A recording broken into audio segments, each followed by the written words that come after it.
Ce matin, c'est une matinée spéciale. Amen. Et c'est une journée pour les enfants. Les enfants vont arriver tout à l'heure, on leur avait réservé toute cette place. La Bible nous dit que les enfants sont un don de l'Éternel. Amen. Les enfants sont un don de l'Éternel. Et je l'avais déjà dit, je ne vais pas revenir là-dessus ce matin, mais d'ailleurs on sait que l'enfance a une place importante aux yeux de Dieu.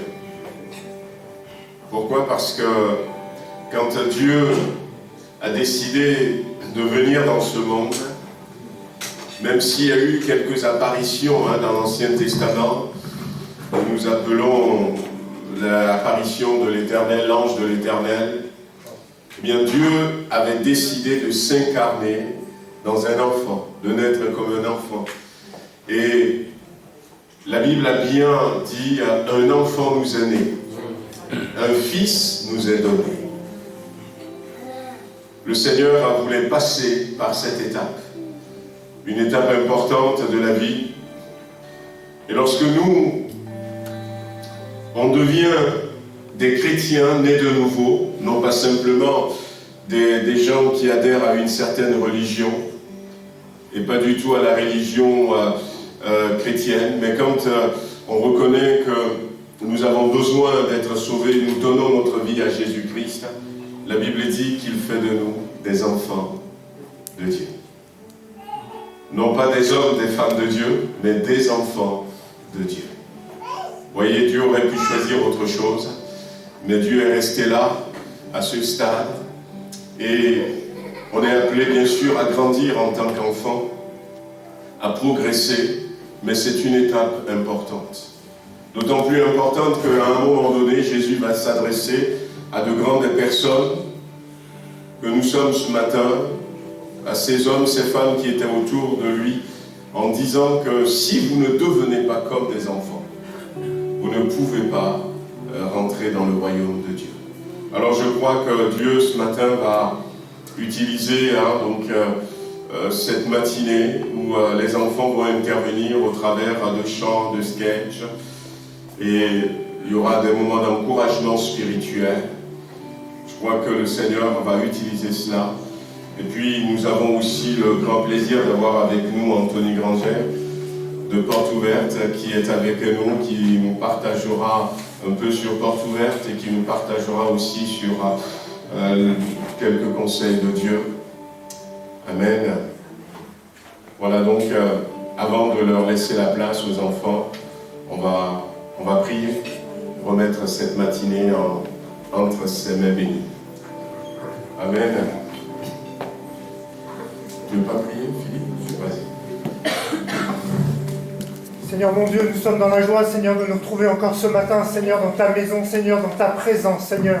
Merci pour cette journée, Seigneur, où nous t'apportons nos enfants, Seigneur, où nous t'apportons ces jeunes, Seigneur, qui vont nous apporter les chants, Seigneur, que tu as mis sur leur cœur, Seigneur, les pensées que tu as mis sur leur cœur, Seigneur Jésus. Merci, Seigneur, de les bénir, Seigneur. Merci de les conduire, Seigneur. Merci de régénérer chacun d'entre nous, Seigneur Jésus. Nous sommes là dans la joie, Seigneur, de te recevoir. Sois glorifié ce matin. Amen. Amen. Amen. Amen. Amen. Gloire à Dieu.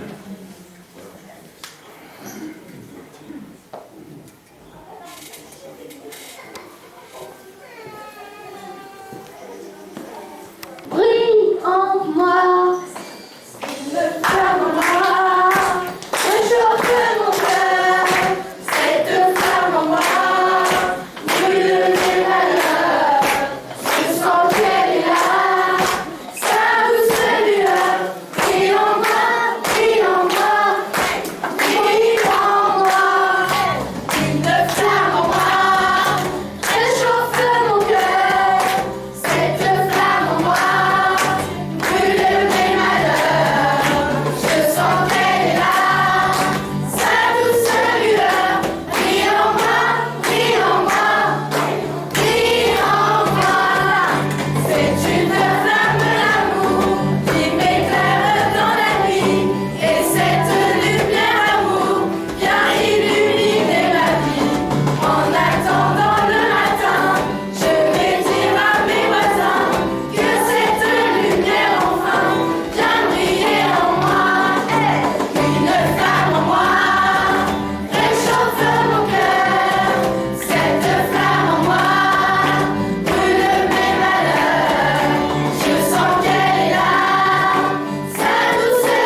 C'est incroyable, mais même Jésus a été tenté. Il était seul dans le désert et affaibli par un jeûne de 40 jours. Le diable en a profité pour le tenter. Mais Dieu s'est servi de la Bible pour ne pas céder au péché. Maintenant, regardez cette histoire.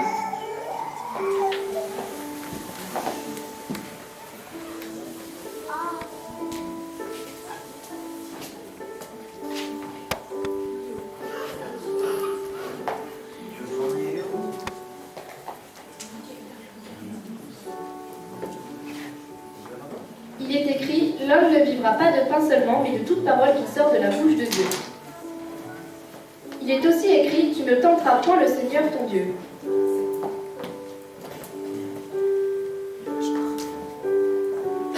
Retire-toi, Satan, car il est écrit, tu adoreras le Seigneur ton Dieu et tu le serviras lui seul.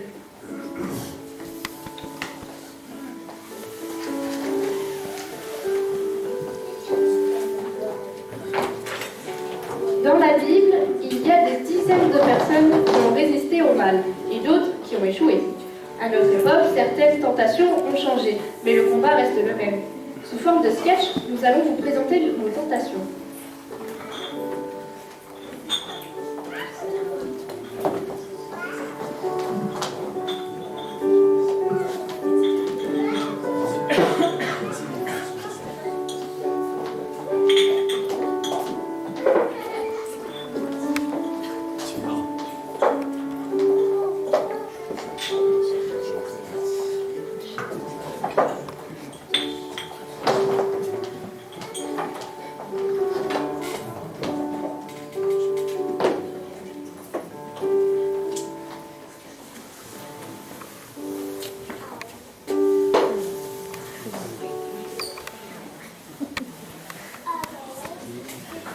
Je vais appeler Océane pour voir celle avec Clara.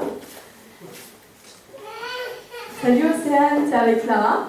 Oui, elle est avec moi. Je fais une soirée avec Yves Roland, elle est trop bien. Vous voulez pas nous rejoindre? Ouais, pourquoi pas. Ouais, non, vous pouvez pas regarder un film à la maison plutôt?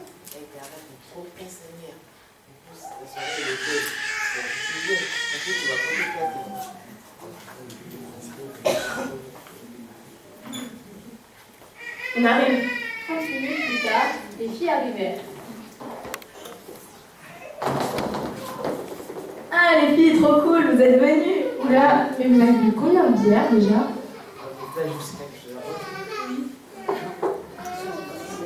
T'inquiète, on s'amuse. Là, on a plus de cartes, c'est vrai que je suis pas.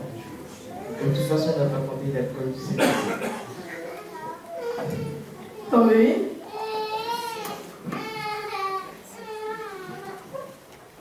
Oh, vous avez vu Audrey, je peux pas me la voir.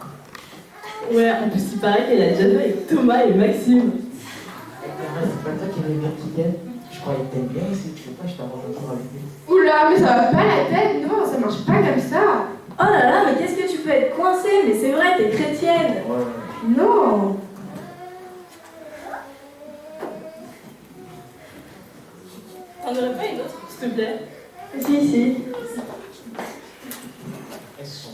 Viens. Allez, viens, ça va? Oula, mais regardez dans quel état il est. Ouais, c'est vrai, elle a pas l'air toujours sûre bien. Vous êtes sûr de vous? Si vous voulez finir dans le même état, restez. Nous, on s'en va. Ouais, il a pas tort, viens, on s'en va. Oui. Vas-y,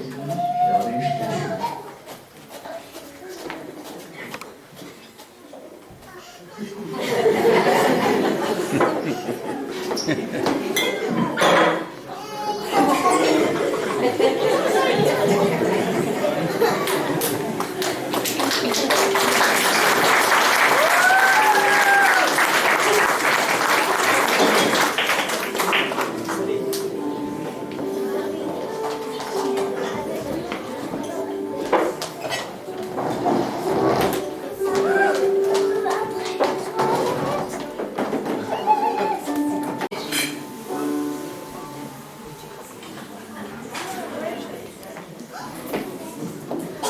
Papa, est-ce qu'on peut finir la partie qu'on a commencée hier, s'il te plaît?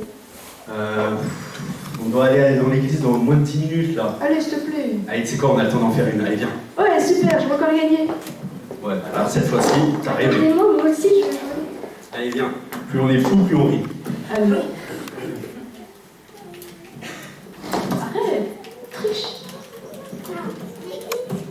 Les enfants, chérie, j'y vais, vous me rejoignez là-bas?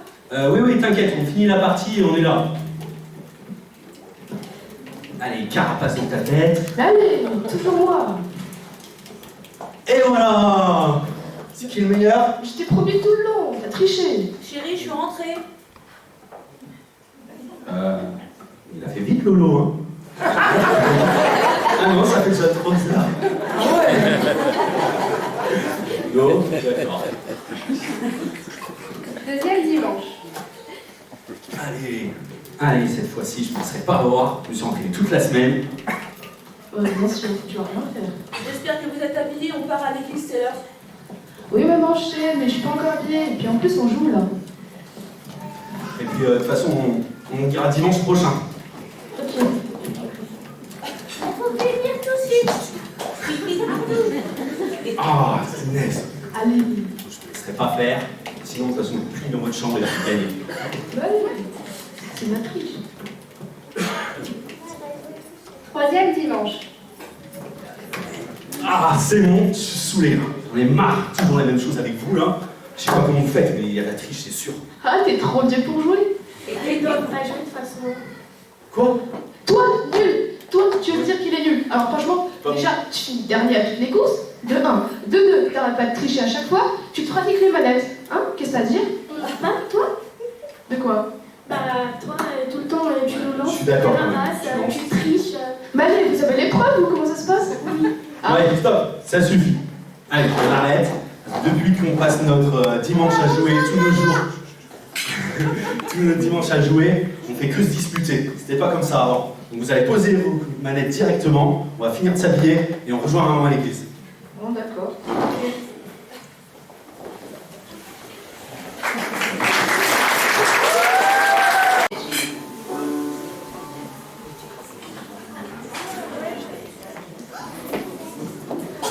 Papa, est-ce qu'on peut finir la partie qu'on a commencée hier, s'il te plaît? On doit aller dans l'église dans moins de 10 minutes là. Allez, s'il te plaît. Allez, tu sais quoi, on a le temps d'en faire une, allez viens. Ouais, super, je vais encore gagner. Ouais, alors cette fois-ci, t'as rêvé. Mais moi aussi, je vais jouer. Allez, viens. Plus on est fou, plus on rit. Allez. Arrête, triche. Les enfants, chérie, j'y vais, vous me rejoignez là-bas? Oui, t'inquiète, on finit la partie et on est là. Allez, carapace dans ta tête. Allez, toujours moi. Et voilà. C'est qui le meilleur? Je t'ai promis tout le long, t'as triché. Chérie, je suis rentrée. Il a fait vite Lolo, hein. Ah non, ça fait déjà trop ça. Ah ouais. Go. D'accord. Deuxième dimanche. Allez, cette fois-ci, je ne penserai pas revoir. Je me suis entraîné toute la semaine. Bien sûr, tu vas rien faire. J'espère que vous êtes habillés, on part à l'église, c'est l'heure. Oui, maman, je sais, mais je suis pas encore habillée. Et puis en plus, on joue là. Et puis, de toute façon, on dira dimanche prochain. Ok. Faut venir Ah, c'est naze. Allez, Je ne laisserai pas faire, sinon de toute façon, je plie dans votre chambre et je vais gagner. c'est ma triche. Troisième dimanche. Ah, c'est bon, je suis saoulé. J'en ai marre, toujours la même chose avec vous là. Je sais pas comment vous faites, mais il y a la triche, c'est sûr. Ah, t'es trop vieux pour jouer. Et il doit pas jouer de toute façon. Quoi? Toi, nul. Toi, tu veux me dire qu'il est nul. Alors franchement, Pardon. déjà, tu finis dernier à toutes les courses. De 1. De 2, t'arrêtes pas de tricher à chaque fois. Tu te pratiques les manettes. Hein? Qu'est-ce que t'as à dire?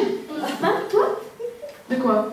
Bah, toi, tout le temps, tu nous lances. Je suis d'accord, Tu quand même. ramasses, tu triches. Mais allez, vous avez l'épreuve ou comment ça se passe? Ah. Ouais, stop, ça suffit.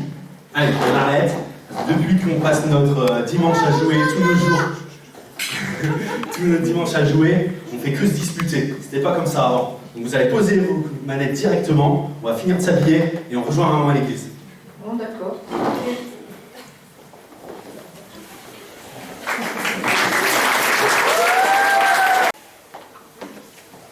C'est pas la nouvelle qui vient d'arriver dans notre classe? Ouais, je crois. En tout cas, regarde là. Elle a tout ce qu'elle veut dans sa vie. Sa mère doit bien la gâter.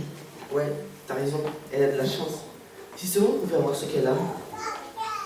Soyez pas jaloux. J'ai tout ce que je veux, mais nous avons été conçus pareil. Tu te fous de nous? Ouais, le téléphone que t'as.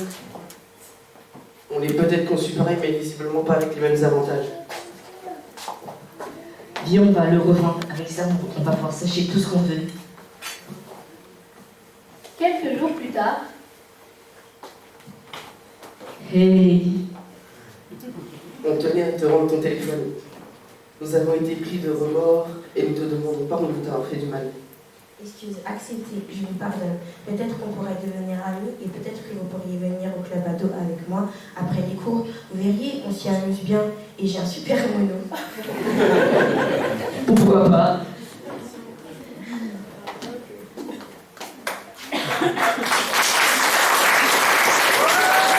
le vient et nous insuffle des désirs et des pensées mauvaises dans le but de nous pousser à faire ce qui est mal. Le péché, c'est lorsque nous cédons à une tentation et faisons ce qui est le mal. La tentation fait partie de notre quotidien d'être humain. Tous les hommes sont tentés. Nous ne pourrons jamais nous débarrasser de toutes les tentations. En revanche, nous pouvons apprendre à leur résister et ainsi à ne pas céder aux œuvres de la chair. Dans la célèbre prière du Notre Père, Jésus nous enseigne le genre de choses que nous devons prier à Dieu. Nous devrions demander au Seigneur de nous venir en aide quand la tentation frappera à notre porte, de nous soutenir afin que nous ne cédions pas, de nous délivrer du diable. Voilà le genre de prière qui fortifie notre foi et nous aide à résister et vaincre face au mal.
Est-ce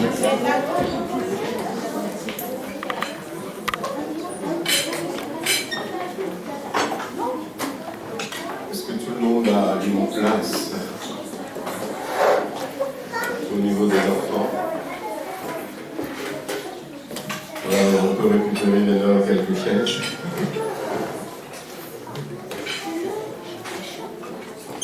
Il y a encore des chaises, on peut mettre devant pour les enfants. Si il y en a pas.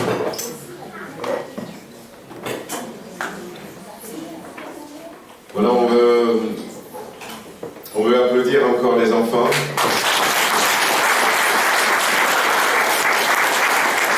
C'est très bon les enfants. Bravo à vous, hein, vous avez fait très très bien. Voilà, que le Seigneur vous bénisse. On veut remercier aussi les musiciens hein, qui ont accompagné.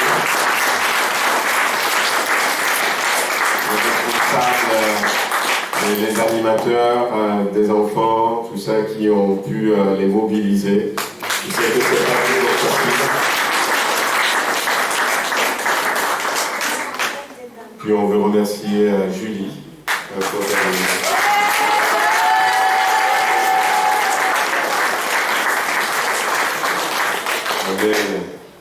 Voilà, c'est très bien, c'est très bien. Le thème, c'est la résistance. La résistance face aux tentations de l'ennemi. Et que le Seigneur nous donne de résister. Hein. Donc le message disait qu'on aura toujours des tentations. C'est pas ça qui est le plus bizarre. Ce qu'il ne faut pas, c'est ne pas succomber à ces tentations. Quel que soit, ça peut être des jeux, voyez-vous, ça peut être une certaine attirance pour le monde, ça peut être même au travers de la parole de Dieu. On peut des fois être tenté. L'ennemi connaît la parole de Dieu, il peut nous amener sur un chemin qui n'est pas le bon. Jésus a résisté à la tentation et résistons à la tentation jusqu'au bout. Amen. Voilà, on va passer donc aux annonces. Et ouais, on va faire les offrandes en même temps.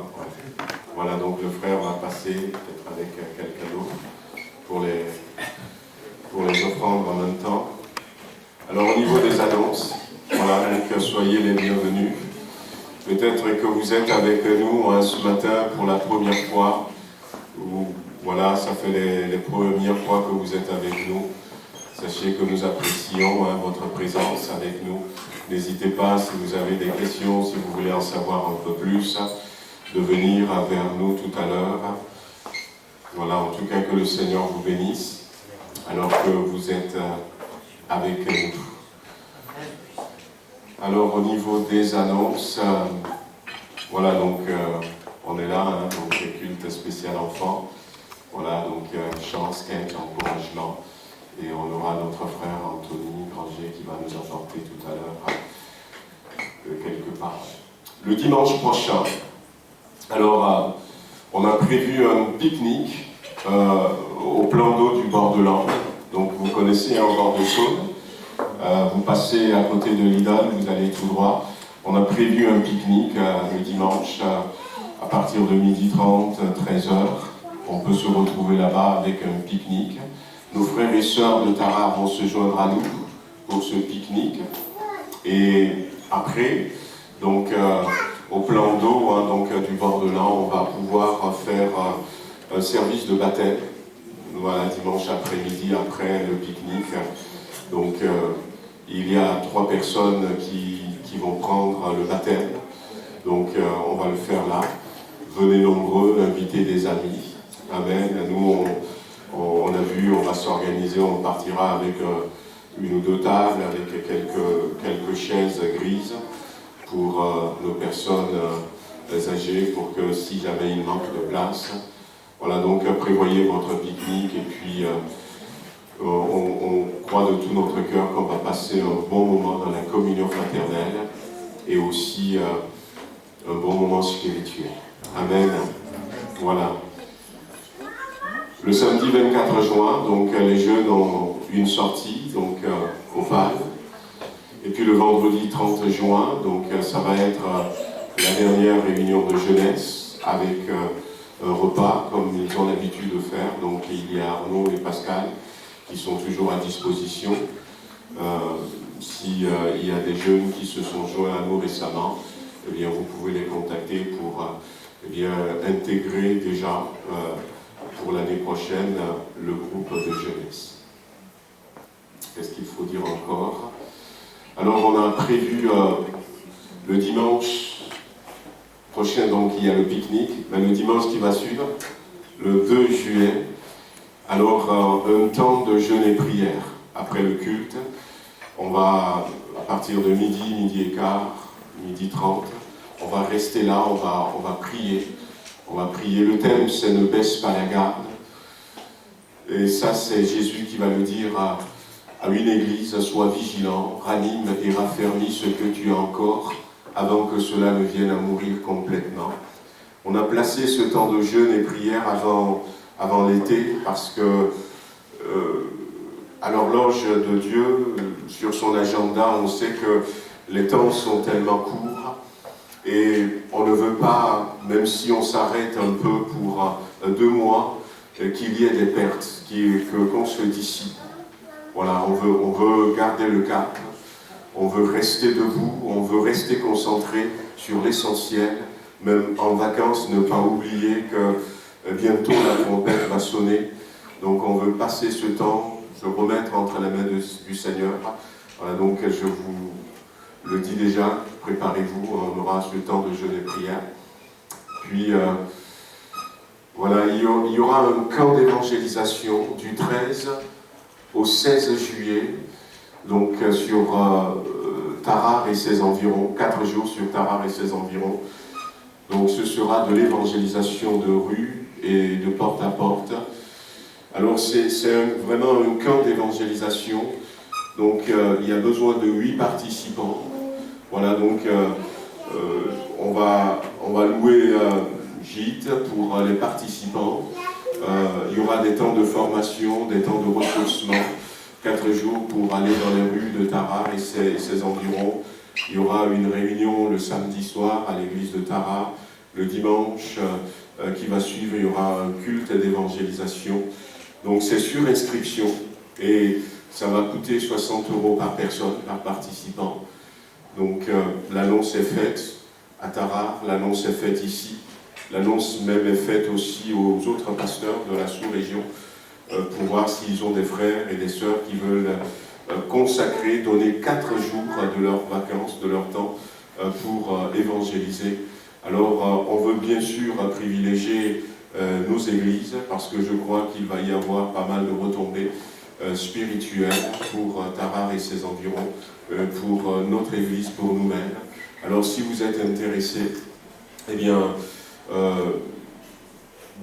vous avez le numéro de téléphone de François qui est affiché là, mais si vous ne voyez pas bien, c'est affiché là-bas aussi, où vous pouvez me dire, et puis moi je préviens François, puisqu'il n'y a que 8 places, voilà, donc pour que rapidement on puisse vous inscrire.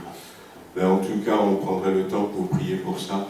Vous rappelez que quelques-unes de nos réunions, de nos rencontres, sont suspendues en juillet et en août. Voilà, donc tout à l'heure vous aviez lu dernière réunion de jeûne, donc on arrête les réunions de jeûne, ça reprendra au mois de septembre. Le culte pour enfants aussi va s'arrêter et puis on reprendra au mois de septembre. Voilà, donc les réunions de vendredi, à partir du vendredi 12 juillet, aussi on les arrête et puis on reprendra vers fin août. Voilà, donc, mais on vous redira un peu tout ça. Voilà donc quelques annonces. Alors, la rentrée pour les enfants, ça se fera avec une sortie.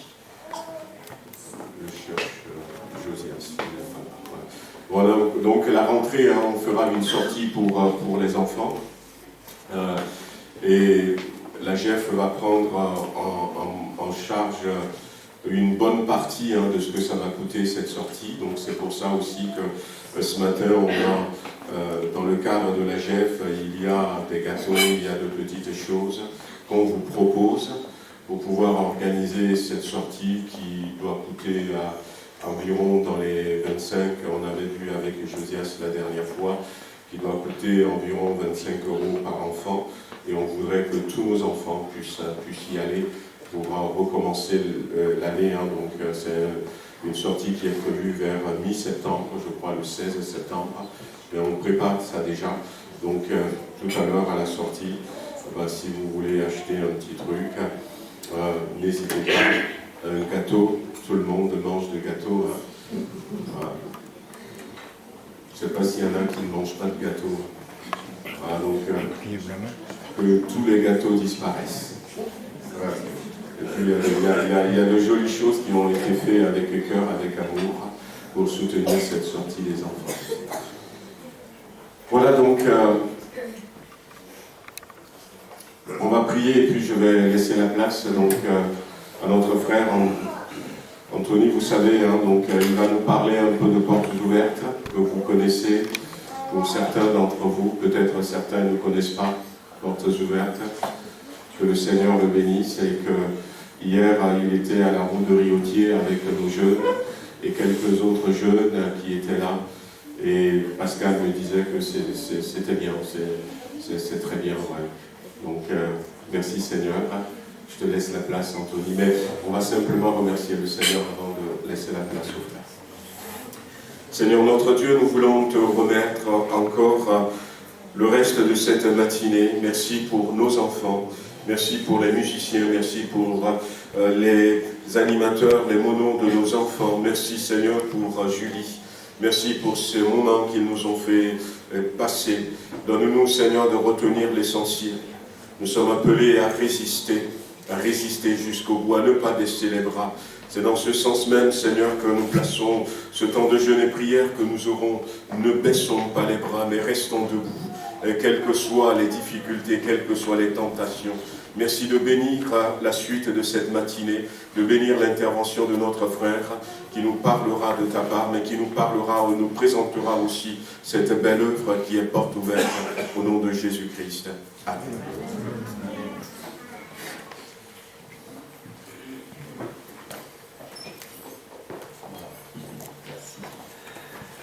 Bonjour, je suis ravi, je suis heureux de vous rencontrer. Je suis vraiment impressionné les enfants de ce que vous avez fait. Vous avez vraiment rendu gloire à Dieu dans vos chants, dans vos sketchs. Alors bravo. Et pour moi c'est vraiment super parce que c'est aussi pour moi un accueil de venir dans une église vivante avec des enfants qui participent à la gloire de Dieu. Voilà, bravo à vous. Et toute la gloire est à notre Seigneur Jésus-Christ. Alors, vous m'entendez parler et vous me dites, bon, ce monsieur, il a un accent un peu particulier. Alors, je sais, je suis toujours obligé un petit peu de me justifier. Alors, d'après vous, d'où je viens? Du Nord. Combien? Du Nord. Non, pas du Nord. Marseille? Pas tout à fait, mais je comprends avec Marseille. Albi, à côté de Toulouse, dans le Tarn, entre Rodez et Toulouse. Vous connaissez un petit peu? C'est loin, c'est le pays de la chocolatine. Je taquine. Bon, j'ai le plaisir et l'immense joie d'être salarié à temps plein et d'être serviteur pour le Seigneur au travers de l'œuvre de Portes Ouvertes. Vous le disiez, cette œuvre au service des chrétiens persécutés. Qui ne connaît pas Portes Ouvertes? Les enfants, quelques personnes là-bas, très bien. Alors je vais juste me permettre, avant d'aborder un peu le vif du sujet de la persécution, me permettre de rappeler un petit peu ce que nous faisons. Nous sommes une mission, nous existons depuis 1955, depuis qu'un jeune homme de 24-25 ans, je ne sais pas quel âge il avait exactement, il avait dans cet âge-là, a voulu savoir si en URSS, il y avait encore des chrétiens. Vous savez, l'URSS, ce pays... le petit pays, ce bloc soviétique qui pratiquait le communisme, dans laquelle l'humanisme, l'homme était élevé, mais Dieu était totalement rabaissé, inexistant. D'ailleurs, l'homme était élevé, ça dépend dans les goulags s'il était vraiment élevé. Et frère André a voulu savoir s'il y avait encore des frères et sœurs, des chrétiens dans ces pays. Il est allé en Pologne et il a pu rencontrer des frères et sœurs dans une église qui se cachaient avec différents contacts. Et ces gens-là, très simples, qui étaient en train de prier dans l'église, voient une petite tête blonde arriver. Ils se posent la question, ils voient qu'il ne parle pas le polonais. Et avec un traducteur, il lui dit « Je suis hollandais. Et je voulais voir si vous existiez encore, et si j'avais mes frères qui avaient besoin d'aide. » Je ne sais pas si vous imaginez, quand vous êtes oppressé par un gouvernement sur surveillance, que vous risquez la prison, je ne sais pas si vous vous rendez compte quand quelqu'un vient de très très loin dans notre pays, même pays considéré ennemi de vôtre, puisqu'il y avait la guerre froide, je ne sais pas si vous vous rendez compte du bien que ça peut faire de se sentir aimé, et que quelqu'un a voulu vous rechercher, savoir si vous existiez. Dans ce voyage en Pologne, frère André, et c'est marrant parce que votre pasteur vient de parler de ne pas baisser la garde, a été encouragé par cette parole, sois vigilant et affermis le reste qui est sur le point de mourir. Ça a été pour lui son appel. Au travers cette coccinelle, il avait une petite coccinelle de voiture, il cachait des Bibles, les Nouveaux Testaments dans la carrosserie de cette coccinelle et puis traversait les rideaux de fer et il allait délivrer cette marchandise précieuse qui est la parole de Dieu. Aujourd'hui, nous sommes 1400 équipiers, nous sommes 1800 bénévoles et partenaires locaux, nous couvrons 76 pays qui sont dans la persécution, nous apportons toujours des Bibles, de la formation, de l'aide économique, de l'aide alimentaire, de l'aide humanitaire, des formations de disciples, des séminaires tenir ferme, nous préparons les frères et sœurs à la persécution, mais nous faisons également du soin post-traumatique pour ceux qui ont vécu la persécution et qui sont traumatisés. Et bien sûr, mon ministère, c'est de vous informer et de venir chercher chez vous cette force que vous avez tous en vous, cette capacité de pouvoir prier et intercéder pour nos frères et sœurs, pour nos bien-aimés qui sont dans la souffrance. Voilà, je suis heureux d'être conduit dans ce ministère et de pouvoir vous parler de ces frères et sœurs et d'être le porte-voix de ceux qui n'en ont pas. Alors, pour la petite histoire, vous avez ici frère André. Frère André détestait les œuvres internationales. Alors vous allez me dire, il a commencé et puis c'est devenu une œuvre internationale. Qu'est-ce qui s'est passé? Bien, en fait, quand on donne le nom de portes ouvertes à une œuvre, il faut s'attendre à ce que les portes s'ouvrent, elles se sont ouvertes en Asie, en Afrique, en Amérique latine. Et à un moment donné, il a fallu structurer cette association-là. Les frères André ne voulaient pas qu'à portes ouvertes, on perde les valeurs initiales. Les valeurs que vous avez ici. Se rappeler que toute chose que nous faisons, c'est d'abord une présence pour les frères et sœurs persécutés. Un service, la Bible, la prière, qui est au centre de nos vies, notre ministère, la foi, la consécration pour Jésus et son mandat missionnaire. Et aujourd'hui, je vais vous parler d'hommes et de femmes qui paraissent avoir un courage exceptionnel, qui paraissent affronter les épreuves de manière incroyable. La réalité, c'est que ce n'est pas eux-mêmes qui sont capables de ça. C'est notre Seigneur Jésus-Christ. Et nous voulons rappeler que notre seule motivation à porte ouverte, c'est la gloire de Dieu, et c'est de voir la gloire de Dieu au travers de ces hommes et ces femmes qui vivent la persécution. Nous éditons chaque année cet outil qui est l'index mondial de persécution des chrétiens, qui réunit les 50 pays les plus persécutés sur les 76 que nous couvrons. Et vous avez cette petite pastille ici, c'est 30 ans, nous fêtons, si je puis me permettre, excusez-moi le terme, les 30 ans de l'index. Ça fait 30 ans de recul, 30 ans d'expertise que nous avons sur la méthodologie, sur le calcul de l'Église persécutée. Et vous avez ce chiffre ici, qui représente 360 millions de chrétiens qui sont fortement persécutés et discriminés en raison de leur foi en Jésus-Christ. Les chiffres que nous donnons à portes ouvertes ne sont pas des estimations hautes, elles sont des chiffres à minima. Considérez qu'il y a au moins 360 millions de chrétiens. Mais il faut voir dans ce chiffre que le chiffre est bien plus important que celui-là, mais nous ne pouvons pas rencontrer tous les chrétiens, mais c'est dire à quel point la situation peut être compliquée. Vous avez une carte orange, rouge, qui est badigeonnée de couleurs sur ces 50 pays. Et il y a quelques années, il y avait une couleur jaune qu'il y avait dans quelques endroits. Cette couleur jaune, c'était la persécution forte. Et en orange, on rentre dès le 50e pays, le Nicaragua, par une persécution très forte. Et depuis la Covid-19, la persécution dans le monde a monté d'un cran et on est rentré dans une nouvelle ère de la persécution. Et les pronostics ne vont pas dans l'encouragement, malheureusement, on va aller de plus en plus vers de la persécution, vers des chiffres comme celui-ci qui vont augmenter de plus en plus. Mais vous voyez, quand je vois cette carte, on pourrait se dire que c'est une carte négative, parce que derrière, il y a des hommes et des femmes, il y a des souffrances, il y a des agressions physiques, des agressions intimes, il y a toutes sortes de choses incroyable qui se passe, affreuse. Mais le Seigneur, c'est cette conviction profonde que j'ai, a changé mon cœur il y a quelques années, parce qu'il m'a dit, comme s'il me disait, de ne pas regarder cette carte que de manière négative, mais d'y voir la gloire de Dieu. Parce que vous savez, il y a 7 ans, il y avait 150 millions de chrétiens persécutés, aujourd'hui il y a 360 millions de chrétiens. Mais une chose que nous apprend l'Église persécutée, c'est que la persécution n'empêche pas l'évangélisation et n'empêche pas les conversions. Et même au contraire, il y a quelque chose d'assez troublant, qui pour moi est un mystère et qui est à la gloire de Dieu. C'est comme si, là où il y a de plus en plus de persécutions, bizarrement il y a de plus en plus de conversions. Comment est-ce possible? On le voit par exemple ici dans ce pays, en Iran, en 8e position. C'est un pays de 87 millions d'habitants, ils sont un peu plus nombreux que nous. Mais pourtant, les chrétiens ne peuvent se réunir qu'en groupe de maison, à part les Arméniens et les Assyriens, qui eux sont des églises officielles. Mais les chrétiens de pratique protestante évangélique, s'ils veulent pratiquer leur foi, ils ne peuvent le faire que dans des groupes de maison, dans des églises de maison, cachées en petit nombre. Nous avons dépassé, il y a quelques années, les 1 million de chrétiens dans ce pays-là. Je pose la question, combien sommes-nous de chrétiens protestants évangéliques en France? Selon le CNEF, 650, 750 000, on prend les autres fédérations, allez, peut-être qu'on est 1 million, peut-être 1 200 000 chrétiens. Mais dans ce pays, à peine plus nombreux que nous, dans une persécution extrême, où la police s'arrête, où il y a des condamnations, il y a aussi des disparitions, on compte pratiquement autant de chrétiens que dans notre propre pays où nous sommes en liberté et nous avons la liberté de pouvoir choisir notre religion. Moi j'appelle ça un miracle, j'appelle ça la gloire de Dieu. Amen. J'aimerais vous amener dans ce livre de chapitre de 1 Thessalonique, premier épître de Thessaloniciens.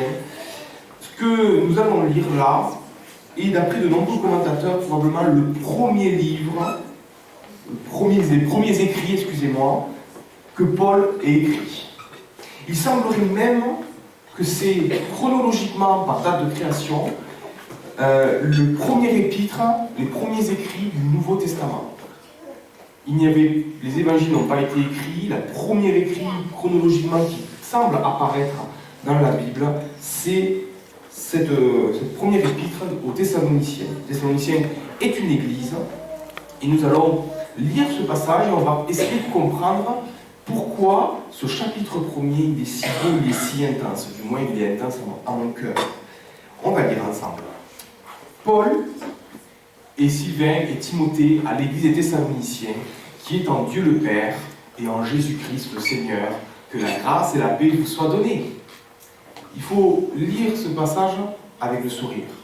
Nous rendons continuellement grâce à Dieu pour vous tous, faisant mention de vous dans nos prières, nous rappelant sans cesse l'œuvre de votre foi, le travail de votre charité et la fermeté de votre espérance en notre Seigneur Jésus-Christ devant Dieu notre Père. Nous savons, frères bien-aimés de Dieu, que vous avez été élus. Notre évangile nous n'a pas été prêché seulement en parole, mais avec puissance, avec l'Esprit Saint et avec une pleine persuasion. Car vous n'ignorez pas que nous sommes montrés ainsi parmi vous à cause de vous. Et vous-même, vous avez été mes imitateurs et ceux du Seigneur, en recevant la parole au milieu de beaucoup de tribulations, avec la joie du Saint-Esprit, en sorte que vous êtes devenus un modèle pour tous les croyants de la Macédoine et de l'Achaïe. Non seulement, en effet, la parole du Seigneur a retenti chez vous, dans la Macédoine et dans l'Achaïe, mais votre foi en Dieu s'est fait connaître en tout lieu, de telle manière que nous n'avons même pas besoin d'en parler. Car on raconte à notre sujet quel accès nous avons eu auprès de vous, et comment vous vous êtes convertis à Dieu en abandonnant les idoles pour servir le Dieu vivant et vrai, et pour attendre des cieux son Fils qu'il a ressuscité des morts, Jésus qui nous délivre de la colère à venir. Amen. Et pour moi, c'est un grand Amen. Parce que quand j'ai lu ce texte pour la première fois, je me suis posé cette question, je me suis dit, mais quelle joie! Même quelle félicitation de Paul presque! Il leur dit, vous avez été capable de faire ci, vous avez été faire ça, vous avez été un modèle pour tous les croyants, vous avez résisté à la tribulation, à la persécution, avec la joie du Saint-Esprit. Et je trouve ça extraordinaire, il y a quelque chose de positif, de beau, de merveilleux dans ce texte. Et j'ai voulu savoir pourquoi c'était si beau, pourquoi Paul leur adresse cette félicitation. On comprend ce qui s'est joué, on comprend quel est le thème de ce passage. mais j'ai voulu savoir en détail quelle était cette église de Thessalonique. Alors pour ça, il y a une solution très simple. Vous reprenez les voyages missionnaires de Paul et vous allez dans le livre des Actes. Dans le livre des Actes, au chapitre 17, vous avez la rencontre de Paul avec les Thessaloniciens. La première chose que fait Paul, il va dans les synagogues prêcher l'évangile, il a toujours fait comme ça, les synagogues, puis ensuite il va voir les gentils, les païens, ceux qui sont non-juifs. Et dans ce passage, au verset 2 de l'acte 17, quand il va dans cette ville de Thessalonique, on apprend 3 choses. Paul a évangélisé, a fait des conversions, donc le Seigneur a touché le Saint-Esprit, par le Saint-Esprit, le Seigneur a touché les Thessaloniciens, beaucoup se sont convertis, mais on a donné une indication de temps. Paul n'est pas resté plus de 3 Shabbats, soit peut-être 1 mois. Allez, peut-être qu'à partir du moment où il est arrivé, où il y a eu une constitution de la première église, peut-être qu'il est resté 1 mois et demi. Les commentateurs pensent qu'il n'est pas resté plus de 2 mois, c'est certain. À Corinthiens, quand vous prenez le livre de Corinthiens, on sait que Paul est resté 18 mois, qu'il a établi l'église, qu'il a formé des anciens, qu'il a organisé une église, une vie d'église. Mais à Thessalonique, il n'est pas resté très très longtemps. Premier passage nous apprend que les Thessaloniciens ont été convaincus de péché, de justice, de jugement, mais que Paul n'a pas passé beaucoup de temps avec eux. Imaginez-vous que vous soyez jeune converti et que vous avez votre mentor qui vous apprend toute la parole de Dieu. Je précise, il n'y avait pas la Bible à l'époque, puisqu'on est sur les premiers écrits du Nouveau Testament. Il n'y avait pas d'évangile, il n'y avait que l'Ancien Testament. Et l'Ancien Testament, c'était les chefs religieux juifs qui le possédaient. Alors, vous fonctionnez au credo, vous fonctionnez à la mémoire, vous fonctionnez à ce que vous enseigne, et vous avez besoin d'un mentor qui vous apprenne la parole de Dieu, qui vous apprenne les choses merveilleuses de Dieu, mais aussi les choses bien séantes dans l'assemblée. Paul n'est resté que 1 mois, c'est très court. Et puis, au verset 5, on apprend quelque chose. Paul et Silas sont à Thessalonique, et là, il y a des juifs jaloux, des religieux juifs jaloux qui se mettent en colère. Ils n'aiment pas les enseignements de Paul, ils détestent ça. C'est de l'hérésie. Qu'est-ce qu'ils font? Ils prirent avec eux quelques méchants hommes pour les persécuter, pour chasser Paul et Silas.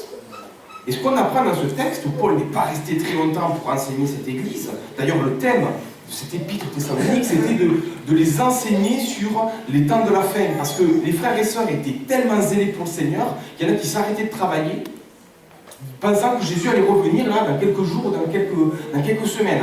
Et ils étaient dépendants des autres frères et sœurs qui, eux, travaillaient. Paul a dû écrire une lettre pour finir par faire leur formation.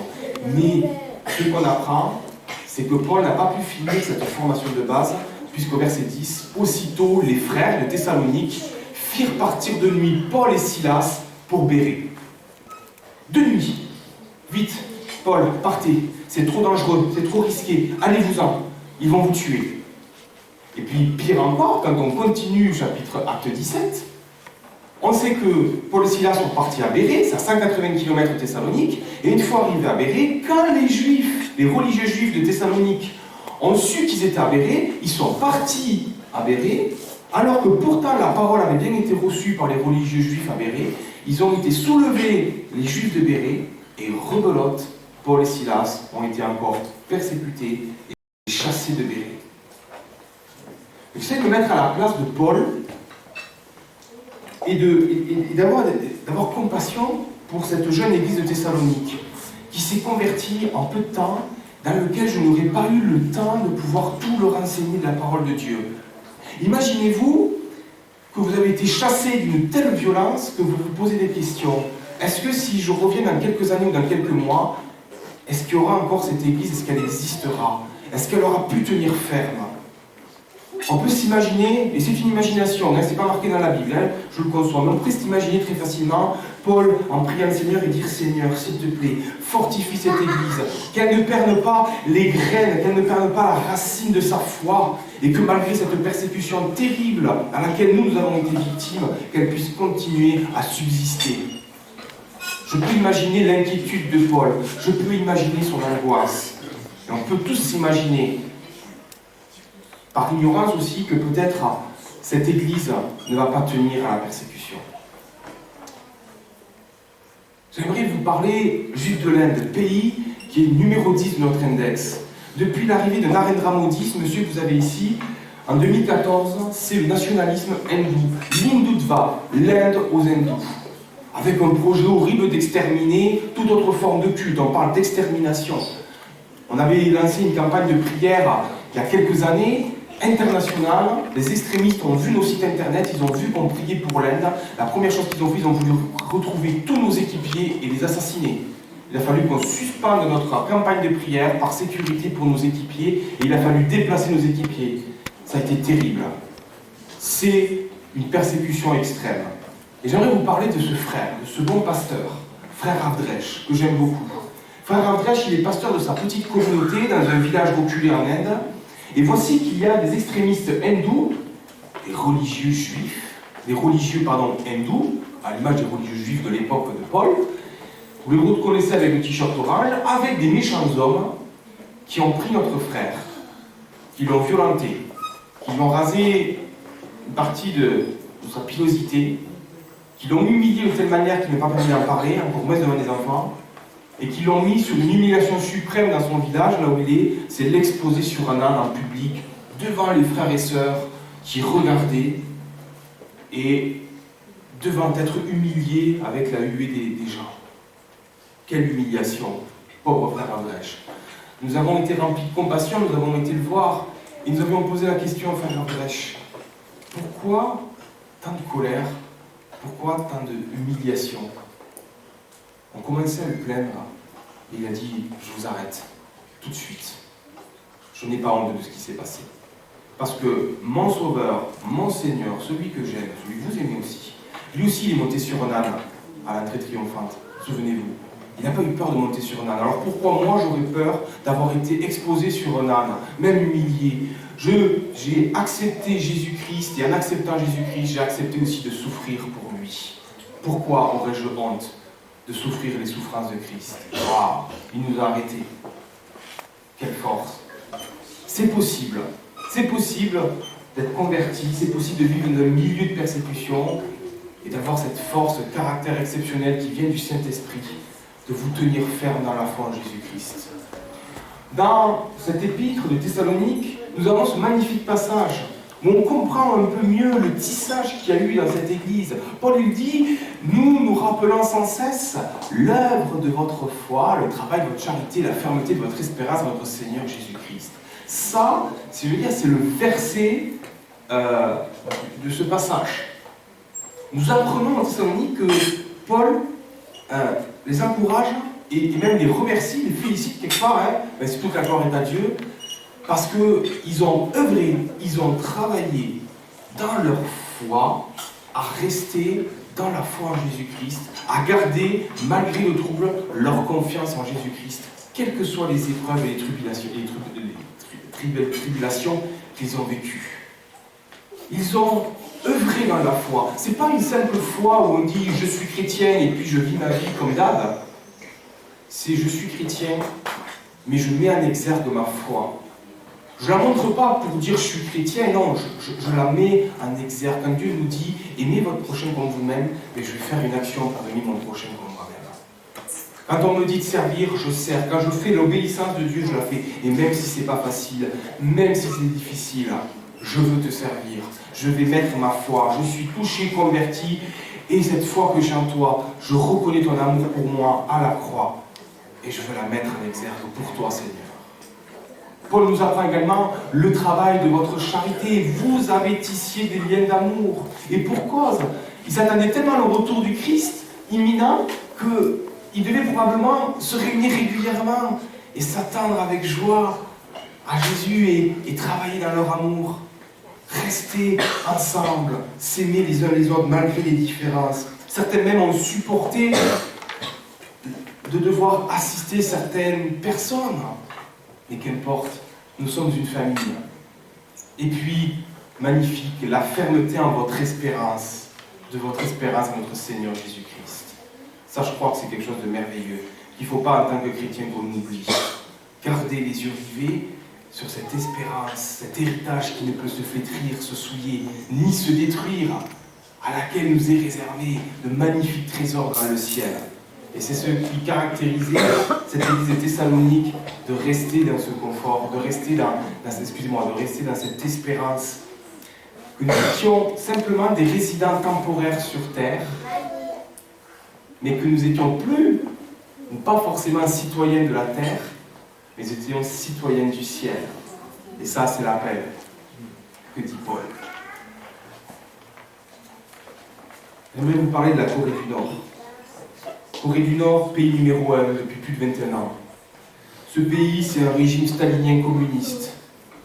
C'est le culte de la dynastie de Kim. Il y a la tour du Juche là-bas. Il est marqué tout est fait pour l'homme et rien que pour l'homme. Encore une fois, on exalte l'être humain, mais Dieu y est absent. Les chrétiens qui sont pris ont 3 possibilités. Au mieux des cas, ils seront ostracisés dans un village reculé où ils mourront de faim. Au deuxième pire des cas, ils iront dans un camp de concentration où il est fort probable qu'ils seront torturés, maltraités, peu nourris, et ils mourront dans ce camp. Camp de concentration qui n'a rien à envier au camp de concentration nazi. Ou dans le vraiment pire des cas, et même si c'est vraiment le pire des cas, ils seront assassinés sur place.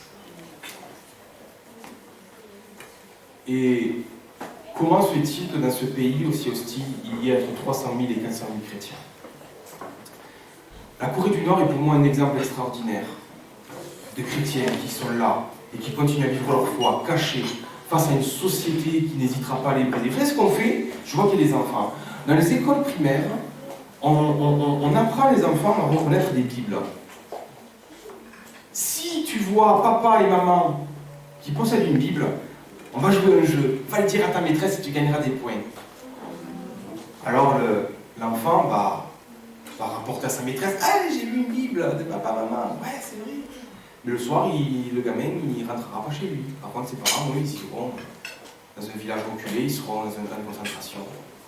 Et le gamin sera placé l'enfant sera placé dans une orphelinat.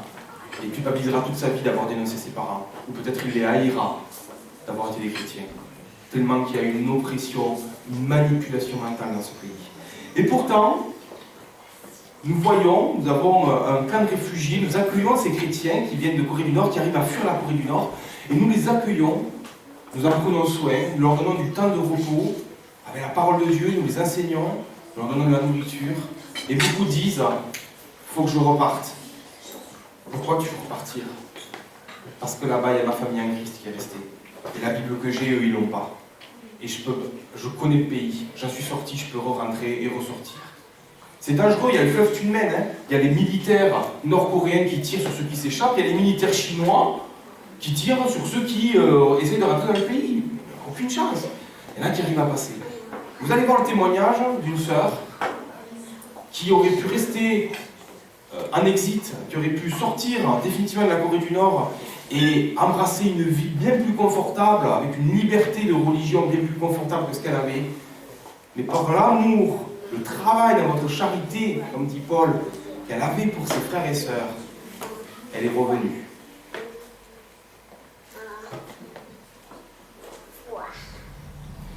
Mon cher frère, nous sommes en bonne santé et en paix grâce à Jésus-Christ et à vos prières. Je suis très émue au moment où je t'écris parce que nous avons reçu vos cadeaux que nous ne serons jamais en mesure de vous rendre. Lorsque notre Bible a été trouvée, elle a été immédiatement détruite. Et parce que nous sommes chrétiens, nous avons été exilés dans un village éloigné sans possibilité de repartir un jour. Le travail ici est dur. Les rations sont limitées. Nous avons faim en permanence et nous sommes régulièrement malades.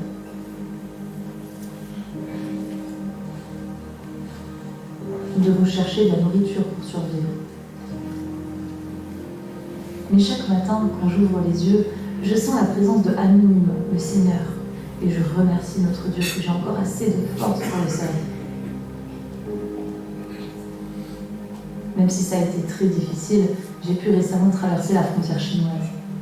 Là, j'ai rencontré d'autres chrétiens. Ils m'ont donné de la nourriture, des médicaments, et par la grâce de Dieu, une nouvelle Bible. On m'a proposé un endroit où me réfugier en Chine. Cela aurait signifié la liberté.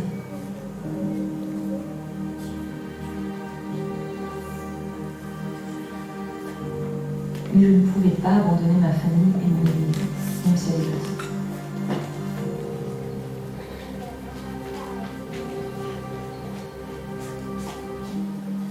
De ton point de vue, mon frère, notre souffrance doit apparaître comme le symptôme d'une vie maudite, mais nous la voyons comme une bénédiction, car elle est un raccourci vers le Père. J'ai encore une requête, mon frère. Fais parvenir nos remerciements à ceux qui continuent de prier pour nous. En retour, nous tiendrons le et nous continuerons à répandre l'Évangile dans toute la Corée du Nord. Ta sœur en Christ, B. Voilà, je suis touché. Je ne sais pas si j'aurais quitté la Corée du Nord, je serais revenu. Très sincèrement, je l'avoue, j'ai beau travailler dans le domaine de la persécution, j'avoue très volontiers toutes mes faiblesses à une quelconque capacité comme B pour faire une telle chose. J'aime ce qu'elle dit. On doit considérer que sa vie, elle est maudite. Mais en réalité, elle est un raccourci vers le Père. Amen.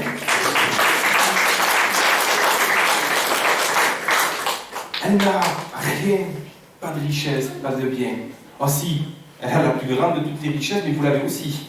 Amen. Et ça n'a pas de prix. C'est un trésor unique, inestimable. Et un raccourci vers le Père. Et oui, parce que quand on est dans l'épreuve, quand on n'a plus rien, quand on n'a rien, et qu'on souffre, quel est notre seul remède, quel est notre seul secours? La grâce de notre Seigneur Jésus-Christ, son aide, son soutien, son appui. Également, ce consolateur qu'il nous a envoyé, son Saint-Esprit.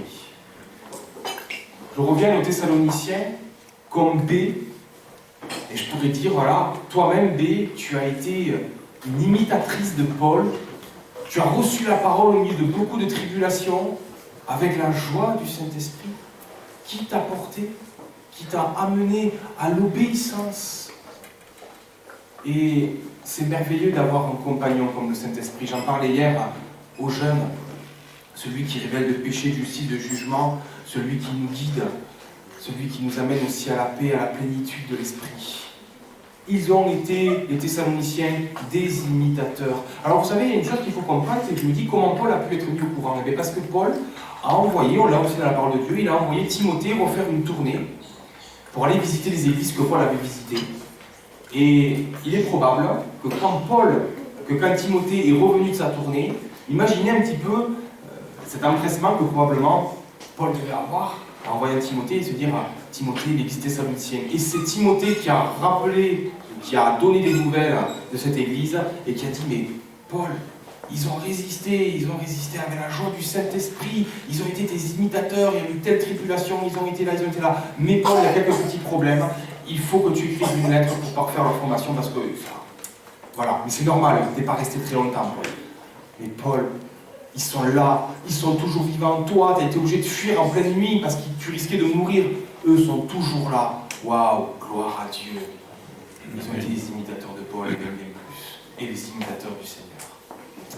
Au Laos, c'est un régime communiste, influencé par le Vietnam et la Chine, qui tolère le bouddhisme, mais qui ne permet pas le christianisme, qui porterait des valeurs occidentales contraires au régime communiste. 75% des églises sont pourtant déclarées, enregistrées dans le gouvernement, mais sur les églises qui sont enregistrées dans le gouvernement, dont on sait leur existence, même si elles ne sont pas acceptées, 75% d'entre elles n'ont pas de local pour se réunir. Alors elles fonctionnent en église de maison. Nous savons qu'il y a d'énormes persécutions, bien sûr des tabassages, des arrestations, des mises en prison de nos frères et sœurs, et des choses difficiles qui se passent au Laos, notamment pour les communautés Hmong et Khmer. Alors, excusez-moi la prononciation, je vais avoir du mal à prononcer comme il faut. Il y a un véritable besoin là-bas, mais l'évangile continue de prospérer dans ce pays. J'aimerais vous encourager avec un témoignage d'un couple qui a su persévérer dans l'œuvre de leur foi, dans le travail de leur charité et dans l'espérance en Jésus-Christ. Et j'aimerais vous le témoigner au travers de cette dernière vidéo. Est-ce que vous avez déjà remarqué la réaction d'Adam lorsqu'il découvre Ève? Voici l'os de mes os, la chair de ma chair. Mais quelle splendide envolée poétique!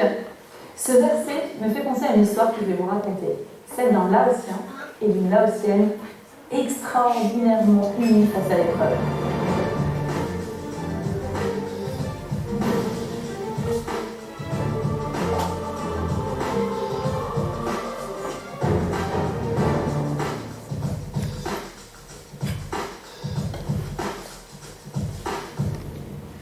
Il s'appelle Doc. Auparavant, il était engagé dans l'armée laotienne, et puis il est devenu chrétien. Mais quel crime pour le gouvernement à cette époque-là! Il avait choisi une religion américaine, une religion de traître, voilà pourquoi il a été arrêté. Ce qu'il faut savoir, c'est que Doc, avant de devenir chrétien, était quelqu'un d'extrêmement violent avec sa femme. Et puis il était souvent dans un état d'ébriété. Et le jour où il a découvert le message de l'évangile, sa façon de penser, sa façon de se comporter a été radicalement changée. Voilà pourquoi les gens de la province ont commencé à en discuter et la persécution est arrivée. Doc a été envoyé en prison où il a subi des tortures absolument atroces. Ses pieds, ses mains étaient liés, il a dû faire face au froid, il a été enfermé dans le noir, il en a même perdu l'usage de l'œil gauche. Sa femme n'avait absolument aucune nouvelle de lui. Absolument aucune. Et puis un jour, elle apprend qu'il est dans une prison. Alors elle se décide d'aller le visiter pour l'encourager. Et à partir de ce jour-là, elle n'a pas cessé d'être à ses côtés. Ma femme m'envoyait un panier de riz chaque jour. Elle y glissait des mots d'encouragement, des pages déchirées de la Bible. Sur certains des bouts de papier, il était écrit « Crois en Jésus ». Moi, je crois en Jésus et je suis pleine de joie et de bonheur. Oh, en lisant ces mots, j'étais tellement heureux que la police a cru que j'étais devenu fou. Mon mari allait un peu mieux en prison. Je lui rendais visite et parfois il était vraiment très faible. Quand je le voyais ainsi, je lui donnais un verset de la Bible, en particulier du psaume 121. L'Éternel est celui qui te garde, il te gardera de tout mal. Je lui citais souvent ces paroles. Et ce verset est devenu l'un des versets préférés de Doc. Quant à Vic, elle s'est montrée tellement fidèle au point d'avoir même pris la place de son mari pendant un court moment en prison, le temps qu'il aille se faire soigner par un médecin. Et une autre chose qui est absolument extraordinaire, c'est qu'ensemble, bien qu'ils étaient séparés, ils ont réussi à aider les gens. Alors comment c'est possible?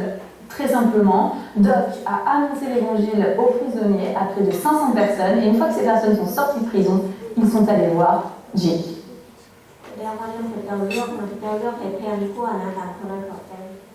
J'étais affermie par le Seigneur. Quand mon mari a été mis en prison, j'ai compris que Dieu m'avait choisi pour le servir dans notre province à la place de mon mari. Beaucoup de personnes ont cru en Jésus et différents ministères ont vu le jour. Plusieurs personnes sont venues me voir, même les responsables du district. Ils nous ont dit, au début on a entendu qu'il y avait des chrétiens dans votre village à cause de vous. Mais pourquoi tous les gens de la province connaissent-ils Jésus?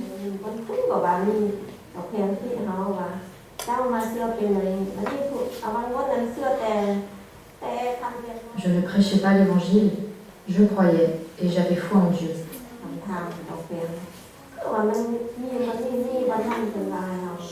Cela se voyait dans ma façon de vivre. Je suis reconnaissante à Dieu pour cela. Doc a été le premier à croire en Jésus-Christ dans sa province. Et sa famille a été la première famille chrétienne. Pour ce choix-là, il en a vraiment payé le prix. 13 ans de sa vie en prison. Ce qui est incroyable, c'est de savoir que Doc et Jake, à eux deux, ont conduit près de 3500 personnes à devenir chrétiennes. Et ces personnes se rassemblent dans près de 62 églises différentes.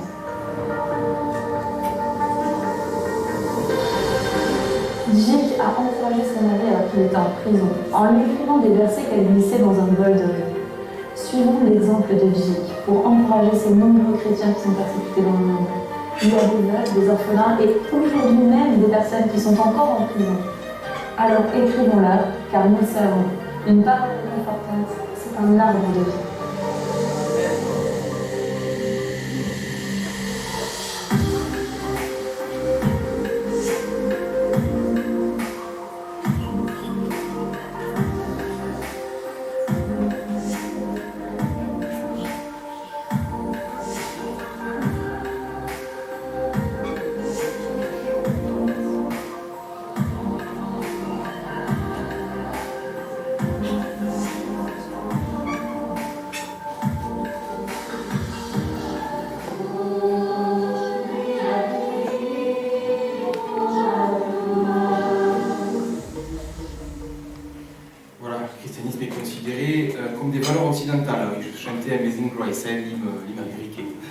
Voilà, merci Seigneur. 3500 personnes se sont converties et se réparties dans 62 églises là-bas.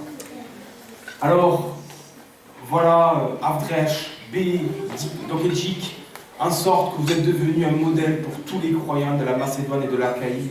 Timothée est revenu voir Paul et dit, mais tu sais, partout où je vais dans la Macédoine et dans l'Achaïe, ils connaissent l'histoire des Thessaloniciens. Ils savent comment ils ont persévéré, ils ont résisté à l'épreuve. Ils sont un modèle. Non seulement, en effet, la parole du Seigneur a retenti chez vous, donc chez eux, dans la Macédoine, dans l'Achaïe, mais leur foi en Dieu s'est fait connaître en tout lieu, même de telle manière que Paul, Silas, Timothée n'ont pas besoin de parler des Thessaloniciens. Ils sont déjà connus, reconnus pour leur foi et leur persévérance par la grâce de notre Seigneur Jésus-Christ. Amen. Voilà, quel encouragement pour nous aussi, d'être un modèle de croyants pour les jeunes, pour nos voisins, pour tous ceux qui nous entourent. Et c'est pas forcément évident, mais par la grâce de Dieu, nous pouvons y arriver. Nous pouvons être un modèle aussi au travers de l'épreuve, au travers de toutes ces choses que nous vivons et qui ne sont pas faciles et qui ne sont pas évidentes. Alors on pourrait conclure au travers de ce passage magnifique, de cette félicitation de Paul, toujours à la gloire de Dieu.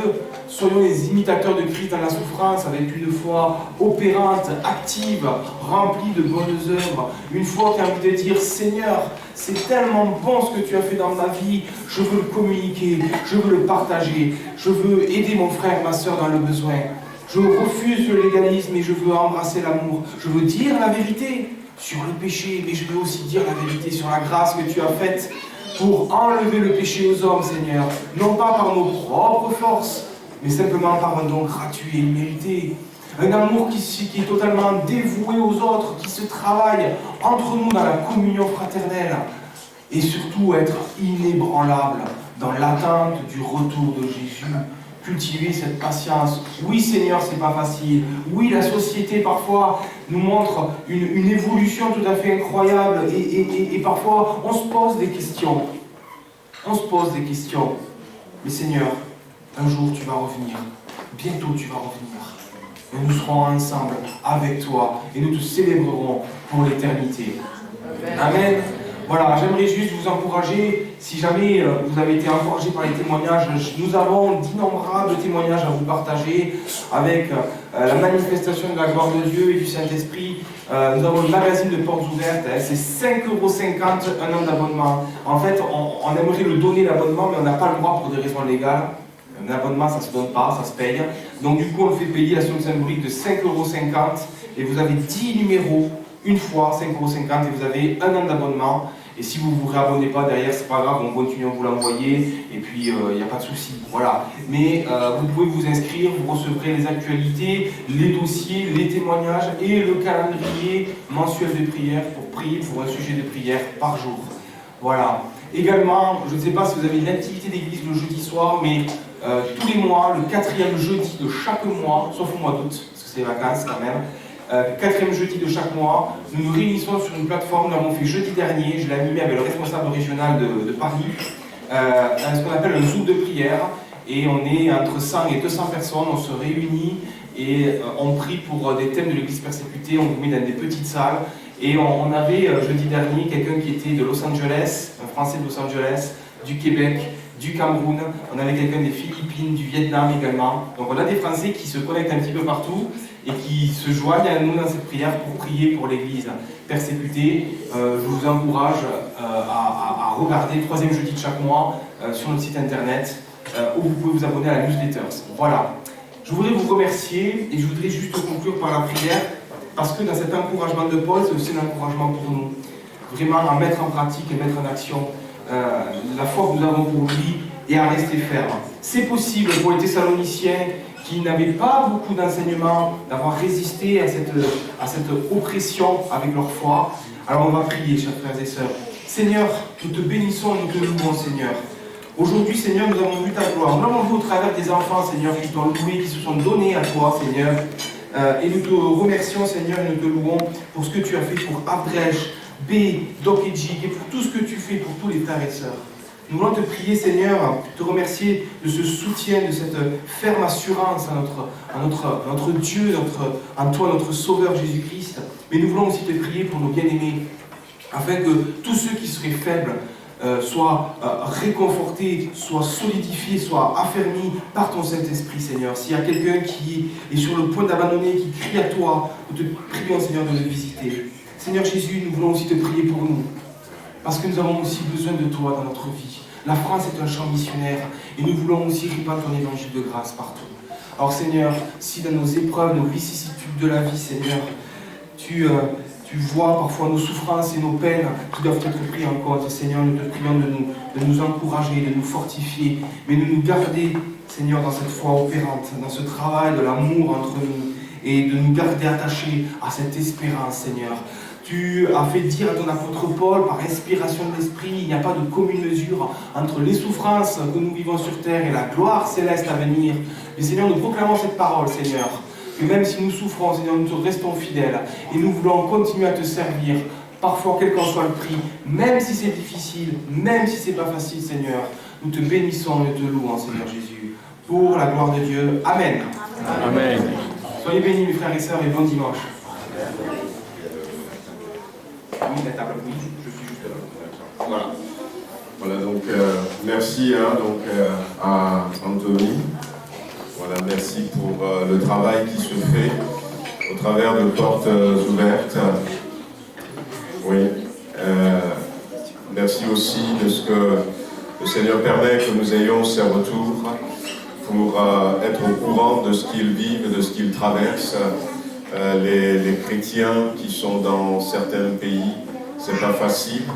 Prions pour ces chrétiens et puis que ça nous encourage nous-mêmes. Lorsque nous rencontrons des fois les difficultés que nous pouvons rencontrer ici en France, c'est même pas 1% des difficultés qu'ils rencontrent. Et ils tiennent bon, ils vont de l'avant. L'Église grandit en tout cas. Que le nom du Seigneur soit béni. Amen. Voilà, donc nous remercions vraiment le frère pour cette œuvre.